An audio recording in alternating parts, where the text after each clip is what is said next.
Hi friends, బాగున్నారా అండి? అందరూ బాగుండాలి, అందులో నేను ఉండాలి. సమ్మర్ కదా అండి, నేనైతే మినపపప్పుతో వడియాలు పెట్టానండి. ముందుగా మినపపప్పును ముందు రోజు రాత్రి నానబెట్టుకున్నానండి. ఇవి మా పొలంలో పండినవి. మినపపప్పుని నీట్గా కడిగి గ్రైండర్లో మెత్తగా నీరు పోయకుండా గారెల పిండిలా గ్రైండ్ చేశానండి. సరిపడా గల్లుప్పు, అల్లం, పచ్చిమిర్చి పేస్టు మినపపిండికి కలుపుకున్నానండి. ఒక క్లాత్ మీద చిన్న చిన్నగా ఇలా వడియాలు పెట్టాను. ఒక రోజంతా ఎండలో ఎండితే ఈవినింగ్కి వడియాలు గట్టిగా ఎండుతాయి.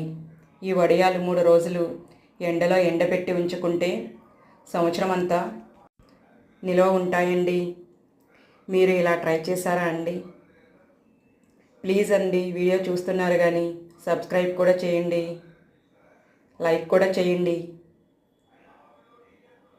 Thank you.